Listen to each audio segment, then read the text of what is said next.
took me 5 seconds to figure out she was repeating verbatim some sort of rehearsed speech from her parents, despite all intentions of not updating until much later. With the hopes of an improved relationship with my fiancé and her establishing boundaries with her toxic family, we are now broken up.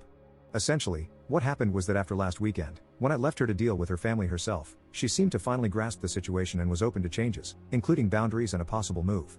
The other night, she was being very vague with texting when she was originally supposed to come over. She came much later than expected, and I knew something was up.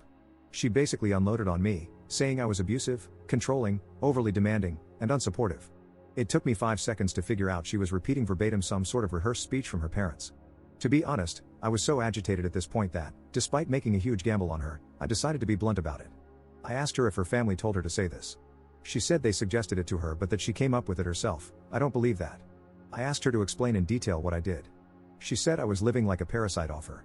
I reminded her that I'm paying 50-50 for her mortgage, 50-50 for utilities and groceries as well. I have my own car that I pay for and a job that makes almost as much as hers, unlike her parents who demand payments weekly and raid the kitchen on weekends. I told her to try again with something better. She looked flustered and said I was trying to isolate her. I smirked like a prick and told her that I have always supported her many friendships, which she has destroyed on her own because no one wants to deal with her family or be used as a shield like me. I practically demanded to know why she is so hellbent on destroying her life for these people. She shouted that I don't understand her family and that she's just trying to earn their love back, and she was basically ranting at that point. It's staggering to see up close how deeply abuse can affect someone. I've ventured into a few subreddits to get perspectives, and if you're familiar with them, you'll see how people who are victims of abuse by their own family can be so utterly broken that they truly believe they are the problem and deserve the abuse. That's how she was. She was utterly broken and didn't want help.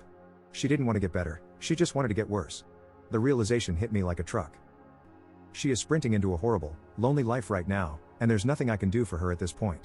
As selfish as it sounds, I'm just glad it's going to be behind me.